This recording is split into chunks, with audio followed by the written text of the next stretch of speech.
নতুন দাম সমন্বয় সহ ৬ দাবিতে সারা দেশে এলপিজি সিলিন্ডার বিক্রি বন্ধ ঘোষণা, স্থগিত থাকবে উত্তোলন কার্যক্রম। দাবি না মানলে কঠোর কর্মসূচির হুঁশিয়ারি। রাজস্ব আদায় অটোমেশনে বারবার ব্যর্থ এনবিআর, আলোর মুখ দেখছে না হাজার কোটি টাকার প্রকল্প। রাজনৈতিক সরকারের শক্ত পদক্ষেপ প্রয়োজন বলছেন ব্যবসায়ীরা। ভারত থেকে পেঁয়াজ আমদানির নতুন অনুমোদন বন্ধ, হিলি বন্দর এলাকায় কেজিতে দাম বেড়েছে 15 টাকা। বিপাকে পাইকাররা, 30 জানুয়ারি শেষ আগের আইপির মেয়াদ। ঝিনাইদহে বাড়ছে সরিষার চাষ, কম খরচে লাভ বেশি হয় ঝুঁকছেন চাষিরা। আমদানি নির্ভরতা কমানো, জমির উর্বরতা বাড়াতে উৎসাহ দিচ্ছে কৃষি বিভাগ। এবং জাপানের ডুয়েল ইউজ পণ্য রফতানি না করার ঘোষণা চীনের, সিদ্ধান্ত অমান্যকারীদের বিরুদ্ধে কঠোর ব্যবস্থার হুঁশিয়ারি। অবস্থান থেকে সরে আসতে বেইজিংকে টোকিওর আহ্বান।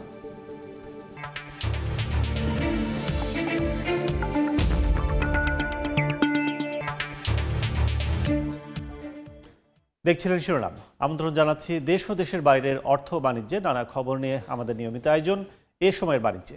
আপনাদের সঙ্গে আছি আমি কাজল আব্দুল্লাহ। দাম সমন্বয় সহ ৬ দাবিতে আজ এলপিজি সিলিন্ডার বিক্রি বন্ধের ঘোষণা দিয়েছে এলপি গ্যাস ব্যবসায়ী সমবায় সমিতি।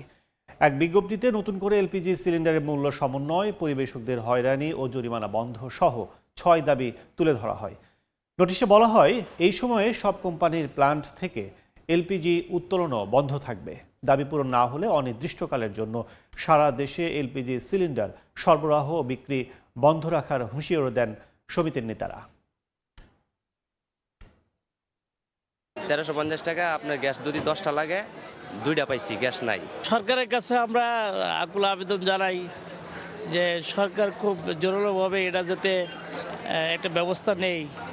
অনেক জায়গায় গ্যাসের জন্য গেছি, গ্যাস পাইছি না, এখানেও গ্যাসের জন্য আসছি অনেকক্ষণ ধরে। দাম বাড়তি দেখে কিনতে আর না, দোকানপাটরা তো ব্যবসা বাণিজ্য এই অবস্থা যে গ্যাস দোকানদারি লই কেমনে চলবে, যে গ্যাস এই দোকানদারি করতে পারে, কুলেতে পারে না মানুষ। এই মুহূর্তে রাজধানীর কারওয়ান বাজার আছেন সহকর্মী শাবাব ওয়াসি এবং মাদারীপুরে আছেন সঞ্জয় কর্মকার অভিজিৎ।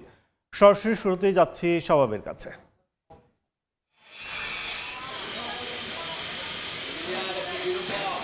সারা দেশে এলপি গ্যাস সিলিন্ডার বিক্রয় বন্ধের ঘোষণা দিয়েছে এলপি গ্যাস ব্যবসায়ী সমবায় সমিতি। তাদের এই ঘোষণার পরিপ্রেক্ষিতে কিন্তু আজকে যেই পরিবেশকরা রয়েছেন, অর্থাৎ এই সিলিন্ডার গ্যাসের যে পরিবেশক বা ট্রেডার্স রয়েছেন, তারা কিন্তু তাদের দোকান বন্ধ রেখেছেন। আমরা এই মুহূর্তে কারওয়ান বাজারে দাঁড়িয়ে আছি এবং এখানে আমরা দেখতে পাচ্ছি যে এই যারা পরিবেশকরা রয়েছেন সিলিন্ডার গ্যাসের, তারা কিন্তু তাদের দোকান বন্ধ রেখেছেন এবং সাধারণ মানুষ তারা কিন্তু গ্যাস পাচ্ছেন না। তারা দোকানে আসছেন, উচ্চ মূল্য তাদের কাছে চাওয়া হচ্ছে গ্যাসের জন্য। যেই সিলিন্ডার গ্যাসের দাম 1250 টাকা বা 1300 টাকা সর্বশেষ যেটা মূল্য নির্ধারণ করা হয়েছিল, সেই দামেও কিন্তু তারা পাচ্ছেন না, তাদের চাহিদা মোতাবেক তারা পাচ্ছেন না এবং উচ্চ দাম দিয়েও কিন্তু তারা আসলে গ্যাস কিনতে পারছেন না। বাংলাদেশ যেই গ্যাস এলপি সিলিন্ডার গ্যাস ব্যবসায়ী সমিতি যেটা বলছেন যে বিইআরসি যেই নতুন মূল্য নির্ধারণ করেছে কয়েকদিন আগে, যে 1350 টাকা যে মূল্য নির্ধারণ করেছে, তারা যেটা বলছেন যে এটা পরিবেশক এবং যে আছেন তাদের সঙ্গে সমন্বয় না করেই কিন্তু সরকার এই সিদ্ধান্ত নিয়েছেন এবং তারা এটাও অভিযোগ করছেন যে সরকারের পক্ষ থেকে ভোক্তা অধিকার তারা বিভিন্ন এই পরিবেশক তাদেরকে হয়রানি করছেন দাম কম রাখার জন্য। তবে আসলে সমস্যার মূলটা কিন্তু সেটা না। তারা যেটা দাবি করছেন যে গ্যাস উৎপাদনকারী কোম্পানি যেগুলো বা সরবরাহকারী যে কোম্পানিগুলো রয়েছে, সেগুলো বেশিরভাগ বন্ধ হয়ে গেছে, অনেকগুলোই বন্ধ হয়ে গেছে, যার কারণে যেই বাংলাদেশে যেই 5.5 কোটি সিলিন্ডার গ্যাসের যেই সরবরাহের যেই চাহিদা রয়েছে, সেই তার বিপরীতে মাত্র 1,44,00,000 এরকম তারা রিফিল করতে পারছেন, যার কারণেই কিন্তু এই যে গ্যাসের সংকটটি দেখা দিয়েছে। এবং তারা যেই দাবিটি জানিয়েছেন যে কোম্পানিগুলোর সঙ্গে বসে, পরিবেশকদের সঙ্গে বসে এবং ডিলারদের সঙ্গে বসে এই মূল্য বা যেই মূল্যটি নির্ধারণ করা হয়েছে বিইআরসি কর্তৃক, সেই মূল্যটি পুনর্নির্ধারণের কথা তারা জানিয়েছেন এবং এই দাবি না মানা হলে কিন্তু তারা বলেছেন যে তাদের এই বন্ধের ঘোষণা এটা কিন্তু তারা জারি রাখবেন। আমরা এই মুহূর্তে চলে যেতে চাই অভিজিতের কাছে, তিনি আছেন মাদারীপুরে, সেখানকার সর্বশেষ পরিস্থিতি জানতে। মাদারীপুরের 40 থেকে 50% মানুষ এই গ্যাস সিলিন্ডারের উপর নির্ভরশীল। আমরা গত এক সপ্তাহ ধরে দেখছি যে বাজারে পর্যাপ্ত গ্যাস সিলিন্ডারের সরবরাহ না থাকায় বিপাকে পড়েছেন সাধারণ মানুষ। আজকে বৃহস্পতিবার সকাল থেকে কিন্তু বিভিন্ন কোম্পানির সেই গ্যাস সিলিন্ডার বিক্রি সেটি কিন্তু সরবরাহ বন্ধ রেখেছে, যার ফলে মানুষজন যে চাহিদা সেটি কিন্তু পূরণ হচ্ছে না।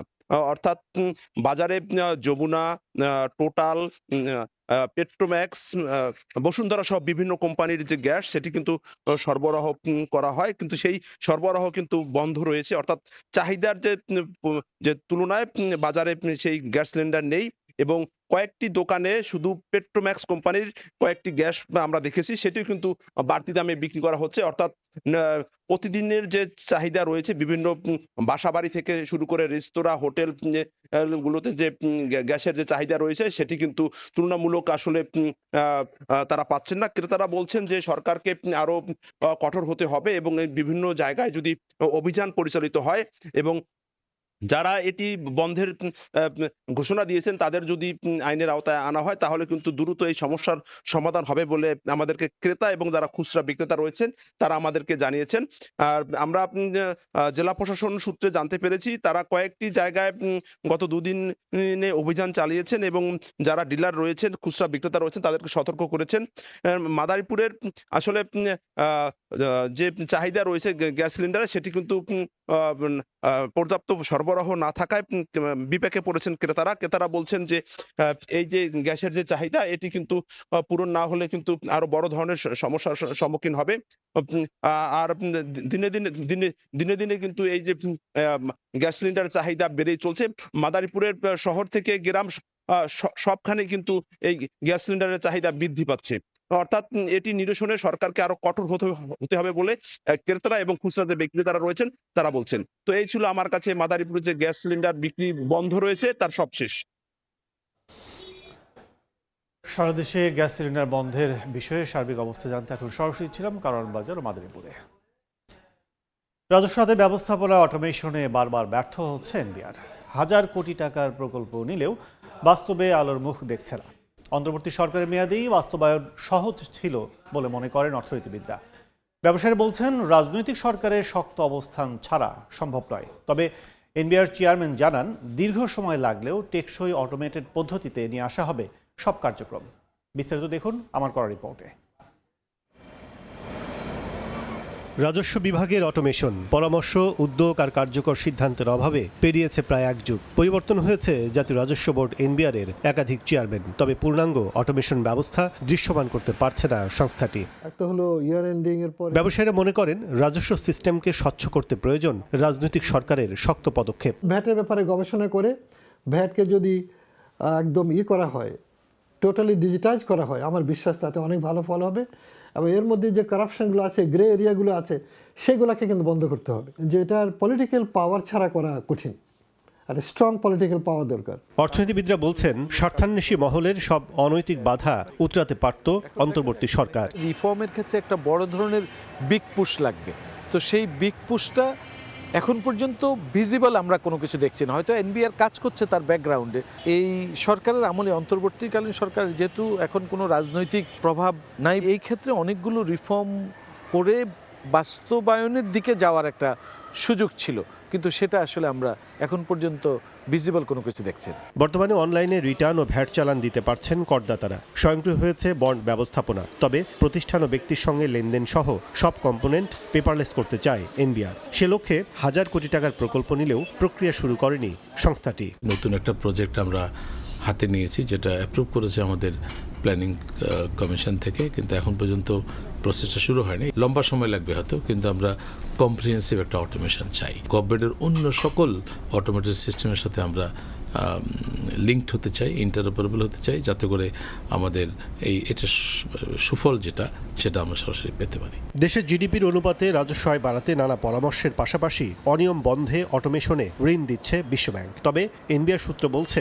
নির্বাচন কেন্দ্রিক রাজনৈতিক ও আমলাতান্ত্রিক অদৃশ্য শক্তির কাছে ধরাশায়ী হয়ে রাঘব বোয়ালদের আর্থিক ফায়দা লোটার সুযোগ দিতেই গতি পাচ্ছে না প্রকল্পটি। কাজল আব্দুল্লাহ, সময় সংবাদ, ঢাকা। এবার বন্দর বাণিজ্যের খবর।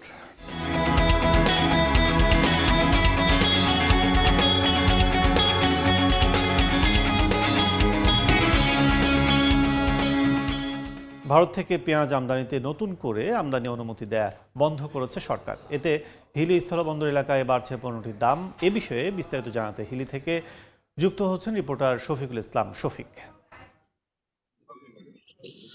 ঊর্ধ্বমুখী বাজার নিয়ন্ত্রণ রাখতে 7 ডিসেম্বর থেকে হিলিস্থল বন্দর দিয়ে পেঁয়াজ আমদানি শুরু হয়। তবে গত সোমবার থেকে আইপি বন্ধ করে রাখে সরকার। আইপি বন্ধ করে রাখার পর থেকে কিন্তু কোনো প্রকার তারা আইপি ইস্যু করছে না। এতে করে যে আইপি বন্ধ হয়ে যাওয়ার কারণেই কিন্তু বেশ হিলিস্থল বন্দরে পেঁয়াজের দামে একটা প্রভাব পড়েছে।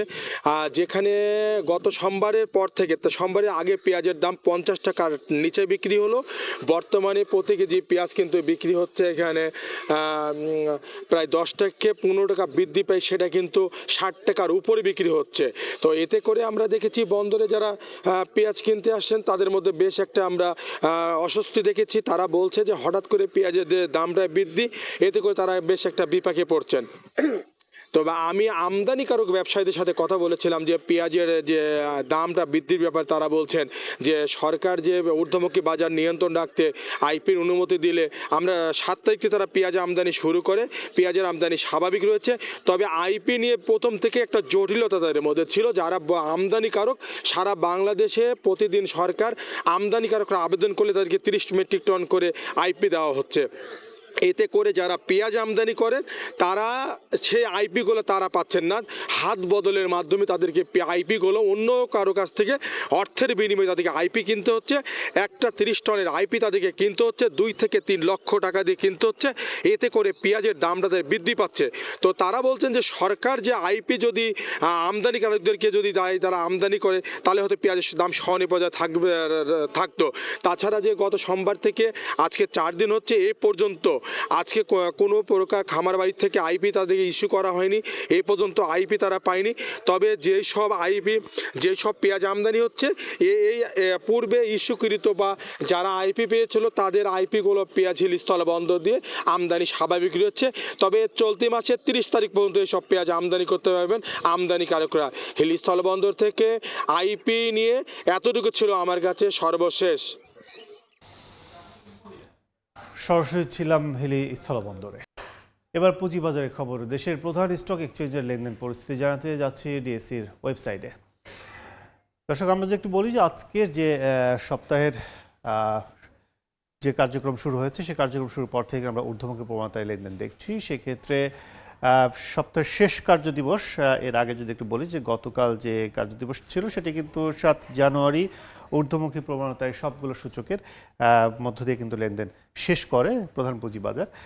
কিন্তু আজকেও কিন্তু ঊর্ধ্বমুখী প্রবণতায় 15 পয়েন্ট বেড়েছে ডিএসসি প্রধান সূচক। ডিএসসি এক্স 5008 পয়েন্টে অবস্থান করছে। ডিএসসি সরিয়া সূচক ডিএসসিএস অবস্থান করছে 1013 পয়েন্টে, 4 পয়েন্ট বেড়েছে। এছাড়া 4 পয়েন্ট সূচক বেড়ে অবস্থান করছে ডিএসসি 13 বিশেষায়িত সূচক 1917 পয়েন্টে। এছাড়া আমরা যদি বলি যে এখন পর্যন্ত 41,139টি শেয়ার হাত বদল হয়েছে, যার বাজার মূল্য 126 কোটি 83 লাখ টাকা। 226টি প্রতিষ্ঠানের ঊর্ধ্বমুখী প্রবণতা রয়েছে তাদের লেনদেন। সেক্ষেত্রে বলা চলে যে সপ্তাহের শেষ কার্যদিবস সেটি কিন্তু কিছুটা হলেও ভালো অবস্থানে, যেহেতু শুরুতে আমরা দেখছি যে এখন প্রায় 11:19 কি 20 মিনিট বলা চলে। সেক্ষেত্রে 226টি প্রতিষ্ঠানের শেয়ারের দর কিন্তু ঊর্ধ্বমুখী, সেটি একটি পজিটিভ সাইন। 73টি প্রতিষ্ঠানের নিম্নমুখী অবস্থানে রয়েছে শেয়ারের দর। এছাড়া অপরিবর্তিত অবস্থায় দেখছি আমরা 84টি প্রতিষ্ঠানের শেয়ারের দর। আমরা একটু টপ 20 যে প্রতিষ্ঠানগুলো আছে সেখানে একটু দেখতে চাই যে কোন কোন প্রতিষ্ঠানগুলো। আজকে আমরা শুরুতে দেখেছিলাম যে কিছু ব্যাংকিং প্রতিষ্ঠান কিন্তু আমরা দেখেছিলাম। তার শুরুতে আমরা দেখছি যে সিটি ব্যাংক শুরুতে 1 নম্বরে রয়েছে টপ 20-তে 26 টাকা 10 পয়সা দরে প্রতিটি শেয়ার কিন্তু তাদের বিক্রি হচ্ছে। 26 টাকা 20 পয়সা দেখছি আমরা সর্বোচ্চ ছিল, এছাড়া সর্বনিম্ন দেখছি 25 টাকা 80 পয়সা ছিল। এছাড়া গতকাল কিন্তু সিটি ব্যাংকের শেয়ার বিক্রি হয়েছে 25 টাকা 90 পয়সা। সেই তুলনায় বলা চলে যে কিছুটা হলো ঊর্ধ্বমুখী রয়েছে সিটি ব্যাংকের শেয়ারের দর। লাভলি আইসক্রিম 2 নম্বর অবস্থানে 71 টাকা 90 পয়সা ধরে প্রতিটি শেয়ার এখন হাত বদল হচ্ছে। 72 টাকা 60 পয়সা ছিল সর্বোচ্চ, 71 টাকা 50 পয়সা দেখছি আমরা সর্বনিম্ন, এবং 71 টাকা দেখছি গতকালের মূল্য ছিল। সেক্ষেত্রে প্রায় 90 পয়সা কিন্তু প্রতিষ্ঠানটির শেয়ারের দর আজকে বেড়েছে এখন পর্যন্ত। মন্নু ফেব্রিক্স 3 নম্বর অবস্থানে আমরা দেখছি 21 টাকা 40 পয়সা ধরে বিক্রি হচ্ছে, 21 টাকা 60 পয়সা ছিল সর্বোচ্চ। এছাড়া গতকাল বিক্রি হয়েছে 20 টাকা 50 পয়সা, সেখানেও কিন্তু বলা চলে যে প্রায় 90 পয়সা প্রতিষ্ঠানটির কিন্তু শেয়ারের দর বেড়েছে। ফাইন ফুডস 4 নম্বর অবস্থানে টপ 20-তে 382 টাকা 50 পয়সায় বিক্রি হচ্ছে প্রতিটি শেয়ার। 382 টাকা 50 পয়সা ছিল সর্বোচ্চ। এছাড়া গতকাল বিক্রি হয়েছে 381 টাকা 20 পয়সা, সেই তুলনায় সেটিও কিন্তু প্রায় 30 পয়সা বেড়েছে প্রতিটি শেয়ারে। আনোয়ার গ্যালভাজাইং প্রতিষ্ঠানটি 5 নম্বর অবস্থানে 92 টাকা 10 পয়সা প্রতিটি শেয়ার বিক্রি হচ্ছে, 93 টাকা 50 পয়সা দরে সর্বোচ্চ ছিল, 91 টাকা 50 পয়সা ছিল সর্বনিম্ন। এছাড়া গতকাল বিক্রি হয়েছে 91 টাকা 50 পয়সা। এছাড়া ডাচ বাংলা ব্যাংক দেখছি আমরা, অর্থাৎ শীর্ষ 6-এর মধ্যে কিন্তু দুটি প্রতিষ্ঠান আমরা ব্যাংকিং পেলাম আজকে। ডাচ বাংলা ব্যাংক 6 নম্বর অবস্থানে 40 টাকা 80 পয়সা দরে প্রতি শেয়ার বিক্রি হচ্ছে, 41 টাকা 30 পয়সা সর্বোচ্চ ছিল, সর্বনিম্ন দেখছি আমরা 40 টাকা 20 পয়সা। এছাড়া 40 টাকা 90 পয়সা ছিল গতকালের বিক্রি প্রাইস। সেক্ষেত্রে কিছুটা, অর্থাৎ 10 পয়সা কিন্তু আজকে একটু কমেছে প্রতিষ্ঠানের শেয়ার দর। স্কয়ার ফার্মা 7 নম্বর অবস্থানে 204 টাকা 35 পয়সা দরে 50 পয়সা দরে বিক্রি হচ্ছে প্রতিটি শেয়ার, 205 টাকা 10 পয়সা ছিল সর্বোচ্চ। এছাড়া আমরা দেখছি যে 204 টাকা 10 পয়সা ছিল গতকালের প্রাইস, সেই তুলনায় কিন্তু কিছুটা হলো কিন্তু বেড়েছে স্কয়ার ফার্মার। অরিয়ন ইনফিউশন 8 নম্বর অবস্থানে দেখছি আমরা, রহিম টেক্সটাইল 9 নম্বর অবস্থানে, এবং অন্য সিরামিক দেখছি আমরা 10 নম্বর অবস্থানে। 10 নম্বরে এবং 11-12-তে আবারও যেটি বলছিলাম যে ব্যাংকিং প্রতিষ্ঠান, 11-তে যমুনা ব্যাংক, এবং 12 নম্বর অবস্থানে রয়েছে কিন্তু উত্তরা ব্যাংক। তো সব মিলে বলা যায় যে ব্যাংকিং প্রতিষ্ঠানের অবস্থাও কিন্তু শীর্ষ টপ 20-র মধ্যে কিন্তু আজকে আছে সেক্ষেত্রে, এবং সব মিলে কিন্তু বেড়েছেও অনেক প্রতিষ্ঠানের শেয়ারের দর। সব মিলে আজকে শেষ কার্যদিবসে কিন্তু ভালো কিছু অবস্থান ভাবছেন বিনিয়োগকারীরা। চলতি অর্থ বছরের দ্বিতীয়ার্ধেও বিভিন্ন খাতে বিদ্যমান রফতানি প্রণোদনা ও নগদ সহায়তার হার অপরিবর্তিত রাখার সিদ্ধান্ত নিয়েছে সরকার। বুধবার অর্থ মন্ত্রণালয়ের মনিটরিং সেল থেকে এ সংক্রান্ত একটি নির্দেশনা জারি করা হয়েছে। এতে বলা হয়েছে 1 জুলাই 2025 থেকে 31 ডিসেম্বর 2025 পর্যন্ত বিভিন্ন খাতে যে হারে রফতানি প্রণোদনা দেওয়া হয়েছে 30 জুন 2026 পর্যন্ত একই হার বহাল থাকবে। এতে আগের মতোই দেশি সুতা ব্যবহার করে উৎপাদিত তৈরি পোশাক নতুন বাজারে রফতানি করলে সর্বোচ্চ 5.9% প্রণোদনা মিলবে। চামড়াজাত পণ্য রফতানিতে প্রণোদনা 10% এবং ক্রাস্ট ও ফিনিশড লেদারে 6% প্রণোদনা মিলবে।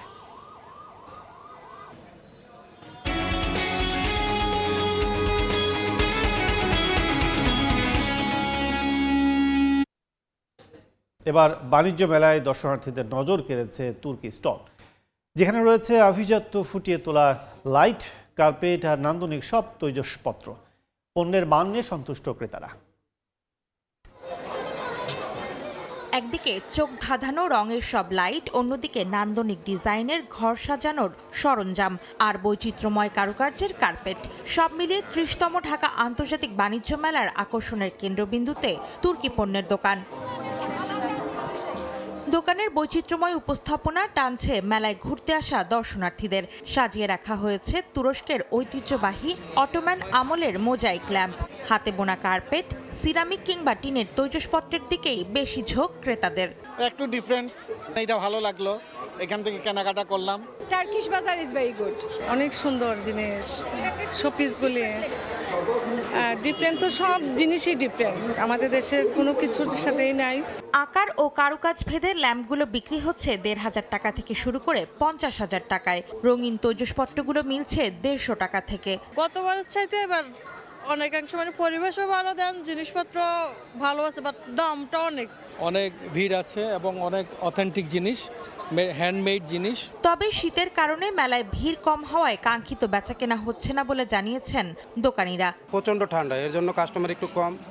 ইনশাল্লাহ ঠান্ডা একটু কমলে কাস্টমার অনেক আসবে, আর আমাদের বেচাকেনা আলহামদুলিল্লাহ ভালো। More customer selling ইনশাআল্লাহ। বেচাকেনা ভালো হচ্ছে আলহামদুলিল্লাহ, আশা করি সামনেতে আরো বেচাকেনা ভালো হবে। দিন বাড়ার সঙ্গে সঙ্গে মেলায় ভিড় বাড়বে বলেও আশা করছেন ব্যবসায়ীরা। অন্তরা সেন, সময় সংবাদ, ঢাকা। চলতি মাসের প্রথম 6 দিনে দেশে রেমিটেন্স এসেছে $77 কোটি, যা আগের বছর একই সময়ের তুলনায় 70% বেশি। বুধবার সন্ধ্যায় এই তথ্য জানিয়েছে বাংলাদেশ ব্যাংক। গেল 6 জানুয়ারি একই দিনে দেশে এসেছে $16.60 কোটি, আর চলতি অর্থবছরে জুলাই থেকে 2026 সালে 6 জানুয়ারি পর্যন্ত রেমিটেন্স এসেছে $1704 কোটি। আগের অর্থবছরে একই সময়ে আসে $1423 কোটি, অর্থাৎ চলতি অর্থবছর প্রবৃদ্ধি 19.7%।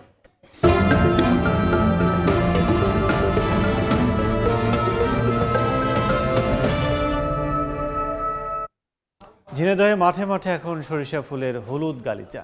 কম খরচে বেশি লাভ হয়। দিন দিন জেলায় বাড়ছে তেলবীজের চাষ। ভোজ্য তেলের আমদানি নির্ভরতা কমানো ও জমির উর্বরতা বাড়াতে প্রণোদনা সহ প্রযুক্তিগত পরামর্শ দেওয়ার আশ্বাস কৃষি বিভাগের। লোটাস রহমান সোহাগের রিপোর্ট। হলুদের সমারোহ চারপাশ, ছোট ছোট পাতার ফাঁকে উড়াউড়ি করছে মৌমাছির দল। যেন শিল্পীর আঁকা কোনো ক্যানভাস দখল করে আছে দিগন্ত বিস্তৃত ফসলের মাঠ। গত বছর দাম ভালো পাওয়ায় ঝিনাইদহে নতুন করে অনেকেই সরিষা চাষে আগ্রহী হয়েছেন। এবছর আবাদ ভালো হয়েছে। প্রাকৃতিক দুর্যোগ না হলে ভালো ফলের আশা চাষিদের। এত শস্য বোধহয় অন্য কোনো মাঠে হয় কি সন্দেহ, আমার একটা বিশ্বাস।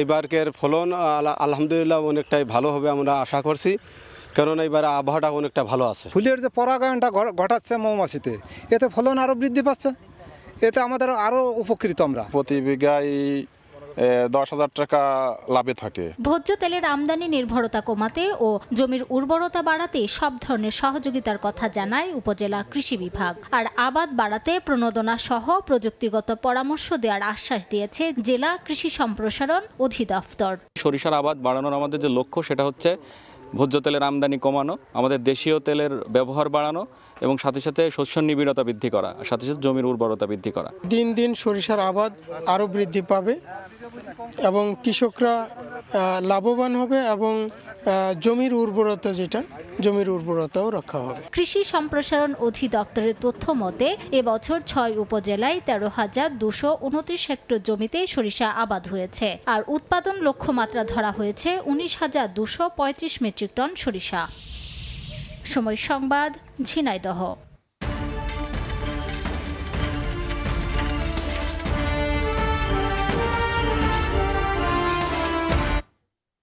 আন্তর্জাতিক মুদ্রা বাজারে স্থিতিশীল মার্কিন ডলার, তবে 9 ডিসেম্বরের পর সর্বনিম্নে রয়েছে ইউরোর দাম। এদিকে টানা তৃতীয় দিনের মতো দরপতনের মুখে পড়েছে জাপানি মুদ্রা ইয়েন, তবে শক্তিশালী অবস্থানে রয়েছে ভারতীয় রুপি।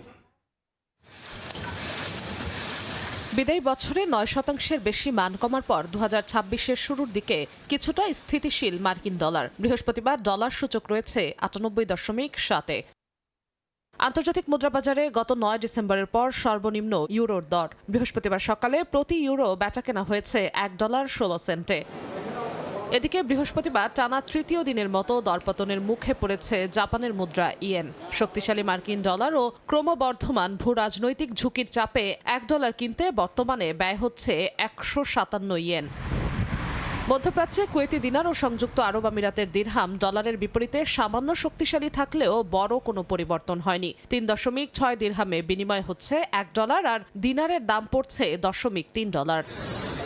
অন্যদিকে কিছুটা ভালো অবস্থানে ভারতীয় রুপি। বৃহস্পতিবার প্রতি ডলারের বিপরীতে 89.8 রুপিতে উঠে এক সপ্তাহের মধ্যে সর্বোচ্চ পর্যায়ে পৌঁছেছে মুদ্রাটি। জিনাতারা যশোয়া, সময় সংবাদ। এবার নতুন করে বাণিজ্য যুদ্ধে জড়িয়েছে চীন জাপান। টোকিওর কাছে সামরিক কাজে ব্যবহারযোগ্য বেসামরিক পণ্য রফতানি নিষিদ্ধ করেছে চীন। জাপানের সিদ্ধান্তে তীব্র প্রতিবাদ জানালেও বেইজিংয়ের স্পষ্ট অবস্থান, কেউ এই সিদ্ধান্ত অমান্য করলে তার বিরুদ্ধে নেওয়া হবে কঠোর ব্যবস্থা। এমন সিদ্ধান্তে জাপান চীনা পণ্যের রফতানি কমতে পারে $68.8 বিলিয়ন।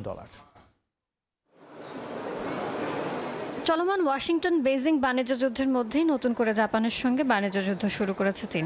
জাপানে ডুয়াল ইউজড পণ্য রফতানি নিষিদ্ধ করেছে চীন। গেল মঙ্গলবার চীনের বাণিজ্য মন্ত্রণালয় এক বিবৃতিতে জানায়, জাপানের সামরিক শক্তি বাড়াতে সহায়ক কোনো পণ্য, প্রযুক্তি বা সফটওয়্যার দেশটিতে আর রফতানি করবে না বলে সিদ্ধান্ত নিয়েছে বেজিং।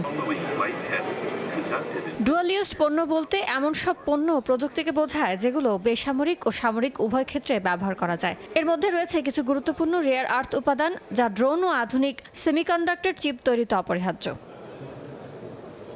চীনের পক্ষ থেকে আরও বলা হয়েছে, এই নিষেধাজ্ঞা অমান্য করলে যে কোনো অঞ্চলে প্রতিষ্ঠান ও ব্যক্তির বিরুদ্ধে আইনি ব্যবস্থা নেওয়া হবে। আন্তর্জাতিক গণমাধ্যম বলছে, এই সিদ্ধান্তের পেছনে রয়েছে তাইওয়ান ইস্যু। গত বছরের নভেম্বরের শুরুতে জাপানের প্রধানমন্ত্রী সানায়া তাকাইচির তাইওয়ান ইস্যুতে করা মন্তব্যের প্রতিক্রিয়াতে এই পদক্ষেপ নিয়ে থাকতে পারে বেজিং। এদিকে চীনের এই সিদ্ধান্তে কড়া প্রতিক্রিয়া জানিয়েছে জাপান। টোকিও বলছে, এই সিদ্ধান্ত শুধুমাত্র জাপানকে লক্ষ্য করে আরোপ করা হয়েছে এবং এটি আন্তর্জাতিক বাণিজ্য রীতিনীতির সঙ্গে সামঞ্জস্যপূর্ণ নয়। চীনের এই সিদ্ধান্ত অবিলম্বে প্রত্যাহারেরও আহ্বান জানিয়েছে জাপান। জাপানি গবেষণা প্রতিষ্ঠান নোমুরা রিসার্চ ইনস্টিটিউটের তথ্য, 2024 সালে মোট $68.4 বিলিয়ন মূল্যের ডুয়েল ইউজড পণ্য বেজিং থেকে আমদানি করেছে টোকিও, যা চীন থেকে দেশটিতে আমদানি করা পণ্যের 42%। ইয়ানুর শিফাত, সময় সংবাদ। যুক্তরাষ্ট্রকে পেছনে ফেলে বিশ্বের শীর্ষ গরুর মাংস উৎপাদনকারী দেশে পরিণত হয়েছে ব্রাজিল।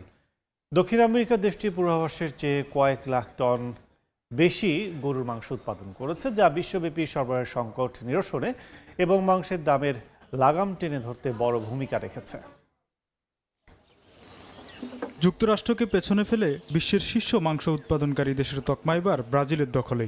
দেশটির পরই অবস্থান করছে যুক্তরাষ্ট্র, চীন, ইউরোপীয় ইউনিয়ন ও ভারত। যুক্তরাষ্ট্রে অতিরিক্ত খরার কারণে ক্রমেই কমছে মাংসের উৎপাদন, যার জেরে এবার নিজেদের উৎপাদন বাড়িয়ে শীর্ষস্থানে উঠে আসে ব্রাজিল। গরুর মাংস উৎপাদনের চূড়ান্ত সরকারি পরিসংখ্যান আগামী ফেব্রুয়ারি মাসে আসার কথা থাকলেও বিশ্লেষকরা সাম্প্রতিক প্রাক্কালন বাড়িয়েছেন। খামারিরা চীন এবং যুক্তরাষ্ট্র সহ বিভিন্ন দেশের উচ্চ চাহিদার সুযোগ নিতে রেকর্ড সংখ্যক পশু জবাইয়ের জন্য পাঠিয়েছেন। যুক্তরাষ্ট্রে সরবরাহের ঘাটতির কারণে সেখানে গরুর মাংসের দাম বর্তমানে রেকর্ড উচ্চতায় পৌঁছেছে। এতদিন বিশ্বে গরুর মাংস রপ্তানিতে শীর্ষের খেতাব দখলে রেখেছিল ব্রাজিল। 2025 সালে দেশটি প্রায় $17 বিলিয়ন মূল্যের মাংস রপ্তানি করে। ব্রাজিলের পরেই অবস্থান করছে অস্ট্রেলিয়া, ভারত, যুক্তরাষ্ট্র ও আর্জেন্টিনা। দীর্ঘস্থায়ী খরার পরিস্থিতির কারণে 2025 সালে যুক্তরাষ্ট্রের উৎপাদন প্রায় 4% কমে 11.8 মিলিয়ন টনে দাঁড়িয়েছে। তোফাজ্জল হুসাইন, সময় সংবাদ।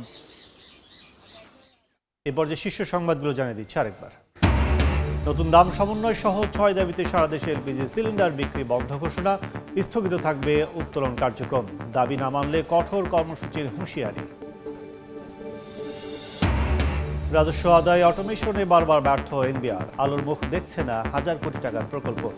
রাজনৈতিক সরকারের শক্ত পদক্ষেপ প্রয়োজন বলছেন ব্যবসায়ীরা। এবং ভারত থেকে পেঁয়াজ আমদানির নতুন অনুমোদন বন্ধ, হিলি বন্দর এলাকায় কেজিতে দাম বেড়েছে 15 টাকা। বিপাকে পাইকাররা, 30 জানুয়ারি শেষ আগের আইপির অনুমোদন।